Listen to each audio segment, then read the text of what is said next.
నా పేరు రామ్ అండి. రామ్ గారు, వైఎస్ఆర్ వచ్చిన తర్వాత పేదలందరికీ మళ్ళీ ఇంకా పేద ప్రజలు అయిపోయారు అంటున్నారు, ఎంతవరకు కరెక్ట్? అవలేదండి, పేదలు కొద్ది బాగుపడ్డారండి. పరిపాలన బాగుంది. మరి టీడీపీ ప్రభుత్వం పేదవాళ్ళు అయిపోయారు, ఏం చేయలేదండి. అసలు వాళ్ళు ఏం చేయలే. ఇక్కడ పింఛనీ రాయమన్నా మనుషులుగా రాయిస్తాం, తెక్కలకు రాయకుండా ఉంటాం, అట్ట చేసుకుంటూ వచ్చారు. ఇక్కడ ఈ ప్రభుత్వం వచ్చినాక 60 సంవత్సరాల నిండితే వాలంటీర్ వచ్చి రాజుకేస్తున్నారండి.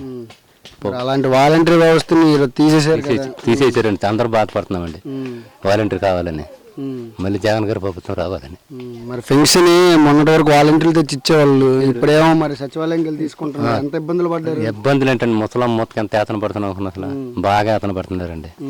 బాగా ఇబ్బందిగా ఉంది. మాత్రం ఇది పెడతాం మాత్రం బాగా ఇబ్బందికి బాగా ముసలం మొత్తం అసలు ఎట్టెళ్తారండి. మా కుచులు పడి వెళ్ళాలి.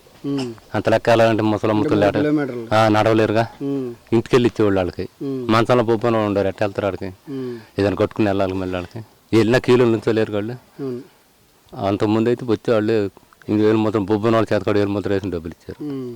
సంక్షేమ పథకాలు ఏమైనా వచ్చినాయండి మీకు? వచ్చినాయండి, 18,000 అన్నాడు. అయితే ఇక్కడ స్థానికంగా ఎమ్మెల్యే ఎవరు వస్తే మంచి జరిగిద్ది అనుకుంటున్నారు మీరు? మాకు ఎమ్మెల్యే ఈయన అశోక్ బాబు వస్తే జరిగిద్దాం అనుకుంటున్నాం. మరి ఆనంద్ గారు ఒకసారి గెలిచారు కదా, మరి ఆయన ఒకసారి ఓటేసి చూడొచ్చు కదా. మరి చూడమండి, లేదండి. ఇక్కడ పరిపాలన అట్టుంది ఇక్కడ. అయితే అశోక్ బాబు గారిని మళ్ళీ ఎమ్మెల్యేగా చూడాల్సిందే, అంతేనండి. అయితే పైన సీఎం ఎవరైతే బాగుంటుంది అంటే? జగన్ గారు అండి. చంద్రబాబు నాయుడు గారు మరి అన్ని హామీలు ఇస్తున్నారు. హామీలు ఇచ్చిన ఏం చేశాడు? 10 సంవత్సరాలు ఏం చేశాడు? ఏం చేయలేదు పరిపాలన. మరి గ్యాస్ బండ్లని ఉచితంగా అవన్నీ ఒట్టి మాటలు అండి. ఇంటికి ఒక ఉద్యోగం అన్నాడు, చేశాడా? ఏం చేశాడండి? చేయలేదు కదా. మరి ఈయన వచ్చిన తర్వాత కూడా ఉద్యోగాలు లేవంటున్నారు. ఉద్యోగాలు ఎందుకు? వీళ్ళందరికీ ఎవరు ఇచ్చారు? జగన్ గారు ఇచ్చిన ఉద్యోగాలుగా. వాలంటీర్కి కానీ మరి ఏదన్నా కానీ ఇప్పుడు సచివాలయం కానీ అంతా జగన్ గారు వచ్చిన పెట్టినాయిగా. అంతకుముందు ఏం ఊరు వెళ్ళాల్సి వచ్చేది, ఒక సంతం కోసం 4 రోజులు జరగాల్సి వచ్చేది. ఇప్పుడు వాలంటీర్ చేసుకొస్తున్నారు సంతకాలు వెళ్ళి ఏదైనా అవసరం అయితే సచివాలయం దగ్గర. అయితే ఇప్పుడు ఎవరు వస్తే మంచిగా అంటారు సీఎంగా? సీఎం జగన్ బాబు అండి. మీ పేరు? పేరు వెంకయ్య అండి. వెంకయ్య గారు, గత 5 సంవత్సరాలు జగన్ గారు వచ్చిన తర్వాత ఈ రాష్ట్రం చాలా అప్పుల్లో కూరిపోయింది అంటున్నారు, దాని గురించి ఏం చెప్తారు? అప్పులు మా కోసం చేసినయేగా, జనం కోసం చేసిన అప్పులేగా. ఆయన దోచుకోలేదుగా, సింగపూర్లో దోచుకోలేదుగా. ఇవన్నీ మా కోసం చేసిన అప్పులేగా. జనం కోసం చేసాడు, పెట్టాడు. మరి చంద్రబాబు నాయుడు గారు ఈ రాష్ట్రంకి రాజధాని కూడా లేదు మరి అంటున్నారు, దాని గురించి ఏం చెప్తారు? ఆయన 5 సంవత్సరాల్లో కట్టింది ఏది? ఆయన ఎప్పుడు కట్టాడు? 5 సంవత్సరాలు పరిపాలన చేశాడుగా. మరి ప్రత్యేకవాద అంటే నాకు ప్రత్యేకవాద వద్దు, నాకు ప్యాకేజీ కావాలన్నాడుగా. మరి అప్పుడు తెచ్చి కట్టొచ్చు ఆయన. మరి ఆయన ఎందుకు అట్లా? మరి ప్రత్యేక హోదా లేదు, ప్రత్యేక ప్యాకేజీ లేదు. మళ్ళీ చంద్రబాబు నాయుడు గారిని గెలిపించాలని అడుగుతున్నారు. చంద్రబాబు నాయుడు అడుగుతాడు, ఆయన నన్ను గెలిపిమంటాడు, ఈయన నన్ను గెలిపిమంటాడు. ఎవరిష్టం వాళ్ళది, ఎవరికి వేసేవాళ్ళు వాళ్ళకి వేస్తారు. మరి 3 కూటమితో వస్తున్నాయి కదా 3 పార్టీలో, ఏం చెప్తారు? ముగ్గురు వచ్చి ఏం చేసుకుంటారు, తన్నుకుంటారు. నాకు పదవి నాకు పదవి నాకు పదవి అని. ముగ్గురు కలిసి ఏం చేస్తారు? ఒకడైతే ఓ పని మీద ఉంటాడు, ముగ్గురు కలిసి ఏం చేస్తారు?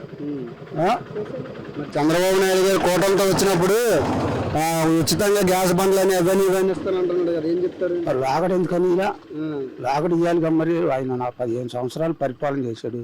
మరి అప్పుడు ఇవ్వచ్చుగా గ్యాస్ బండ్లు. ఇవ్వాలి ఎందుకు? ఇవాళ నాకు ఓట్లు వేయించుకోవడం కోసం ఇస్తానంటున్నాయిగా. అటువరకు ఇవ్వచ్చుగా, 15 సంవత్సరాలు ఇవ్వచ్చుగా. మరి ఆయాలి ఎందుకు ఇలా? మరి పవన్ కళ్యాణ్ పాతాళంలో దొక్కేస్తానని చెప్తున్నాడు జగన్ ని. ఆయన గెలిచేవాడు చూసుకున్నాను, పాతాళంలో దొక్కినంత బలం. ఆడ ఏ ఊరు అదే పిఠాపురంలో ఆయన గెలిచేది చూసుకున్నాను. 4 ఎదుగులు ఏం కానీ జ్వరం వస్తుంది ఆయనకి. ఆ జ్వరం తగ్గించుకున్నాను. ఆయన గెలిచి తొక్కినప్పుడు చూద్దాం అయాల. మరి మొన్న వాలంటీర్ వ్యవస్థను తీసేశారు, పెన్షన్ తీసుకోవడానికి ఎంత ఇబ్బందులు పడ్డారు మీరు? తీసారు. 30 మందిని ఇంకేం తీసేస్తాడు? ఇంకా 30 మందిని అందరు వెళ్ళి అక్కడ తెచ్చుకుంటున్నారు. ఇంకేం చేస్తాడు? ఇంకా చేసి మట్టుకు ఏం చేస్తాడు? ఎట్ట కూడా తెచ్చుకున్నాం, వాడుకుంటున్నాం. మరి ఇక్కడ స్థానిక ఎమ్మెల్యే ఎవరు వస్తే బాగుంటుంది అనుకుంటున్నాను? నాకైతే అశోక్ బాబు వస్తే బాగుంటుంది అనుకుంటున్నాం. ఆనంద్ బాబు ఒకసారి గెలిచాడు కదా, ఏం చేశాడు? గెలిచాడు, మాకేం చేయలేం. మరి మాకేం చేయలేదు. మళ్ళీ ఆయన నేనే గెలుస్తానని చెప్తున్నాడు. సరే అనుకుంటారు, అట్టాగే అనుకుంటాడు. నేను గెలుస్తాను అనుకున్నా వాడిపోతానని ఎవరైనా అనుకుంటారా? నేను గెలుస్తాను అంటాడు ఆయన, నేను గెలుస్తాను అంటాడు. పై భగవంతుడు ఎవరు నిర్ణయిస్తాడో వాళ్ళు గెలుస్తాడు అంతే. మరి జగన్ సిద్ధం అంటుండ్రు, ప్రజలందరూ సిద్ధం లేదని చంద్రబాబు నాయుడు అంటున్నారు, ఏం చెప్తారు? ప్రజలు సిద్ధం లేదంటే జనాన్ని చెప్తే ప్రజలు తెలుసుద్ది. ఇంట్లో కూర్చుని వాళ్ళు సిద్ధం లేదంటే ఎవరు తెలుసుద్ది? జనాన్ని చూడాలి. జన సమూహం, జనం వెళ్తే ఆయన ఎక్కడికి వెళ్తే అక్కడ జనం వస్తున్నారు. వాళ్ళని చూసి అనుకోవాలి కానీ వాళ్ళని చూడ పెట్టుకున్న వాళ్ళు కుర్చీ వేసి వాళ్ళు అక్కడ జనం లేరు అని పేపర్లో రాసుకుంటే ఉపయోగం ఉంది. చంద్రబాబు నాయుడు గారు ఏమంటున్నారంటే జనాలు డబ్బులు ఇచ్చి ఎవరైనా తీసుకొస్తారని చెప్తున్నారు. ఆయన డబ్బులు ఇచ్చి తీసుకెళ్ళారు మన చిలకలూరిపేట. ఆయన మందు చేసా బిర్యానీ ప్యాకెట్లు అన్ని తీసుకెళ్ళి మరి జనం రాలాడా. మరి ఆయన ఏం చెబుతాడు? ఆయన ఏం చెబుతాడు చెప్పు మరి. ఏ ప్రభుత్వ పరిపాలన బాగుంది? జగన్దే. ఎందుకని? అంతే, మాకు అన్ని పనులు బాగా చేస్తున్నాడు. మరి టీడీపీ కూడా టీడీపీ పనికిరాదు. టీడీపీ ఎందుకు పనికిరాదు? అనవసరం. ఎందుకంటే ఆడి ఇవాళ పెట్టి చేసినట్టుకి ఏంది ఇవాళ 4 చచ్చిపోరు పింఛనీకి. ఆడు ఎందుకు పెట్టాడు? ఎందుకు పెట్టాడు? వైసీపీ తీస్తానంటున్నారు. వైసీపీ ఎందుకు తెస్తాడయ్యా? ఎందుకు తెస్తాం మేము? మా ప్రభుత్వంలో ఉండగా ఎందుకు తెస్తాం మేము?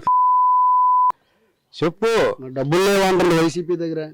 అయ్యా దొంగలు ఎట్టని చెబుతారు. దొంగలు ఎట్టని చెబుతారు. దొంగలు చెప్పకుండా ఉండరు. అది ఇప్పుడు నేను దొంగతనం చేశా, నీ చేశాను చెబుతాను, నేను చెప్పనుగా. అది చంద్రబాబు నాయుడు గారు నేను వాలంటీర్లు ఆపమన్నాను, పింఛన్ ఆపొద్దు అన్నాడు అంట. పింఛని మరి వాలంటీర్లు ఆపితే పింఛని ఆపిదేంది? ఆడు ఇచ్చేది నోటే మట్టి కొడితే నోటే మట్టి కొడితే అట్ట చేయకూడదు ఎప్పటికైనా. ఇప్పుడు నువ్వు జనాన్ని నేను ఇంకో పార్టీ వాళ్ళే వేసుకుంటారు ఓటు. ఆడు చేయకూడదు ఎప్పటికి. మరి కూటమితో వస్తుంది కదా 3 పార్టీలు కలిసి కదా, దాని గురించి ఏం చెప్తారా? 3 పార్టీలు 3 వాళ్ళ చక్కలుగా అయిపోతాయి. జగన్ సీఎం. మరి స్థానికంగా ఎవరు వస్తే బాగుంటది? సీఎం జగన్ గారే.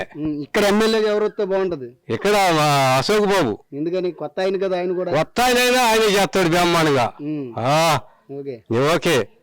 నా పేరు వెంకటేశ్వర గారు. వెంకటేశ్వరరావు గారు, ఎవరి పరిపాలన బాగుంది? టీడీపీదా వైసీపీదా? వైసీపీ బాగుంది, పరిపాలన బాగుందండి. ఆయన చంద్రబాబు వచ్చాడు ఈ జనాన్ని మొత్తాన్ని ఈ పాలనలో అమ్ముకుని మొత్తం ఇప్పుడు ఎన్ని దొంగతనాలు చేసి ఎన్ని డబ్బు కాయేసి ఇవన్నీ చేశాడు. ఏం చేశాడు కనబడుతుంది. ఒక మాలి ఇటు ఇక్కడ మీటింగ్ పెట్టి వెళ్తా ఈ చెయ్యిలు ఎత్తిన వాళ్ళు చెయ్యిలు నరకండి అన్నాడు ఆయన. అప్పుడు మట్టి మేము అసలు పార్టీలోకి వెళ్తా.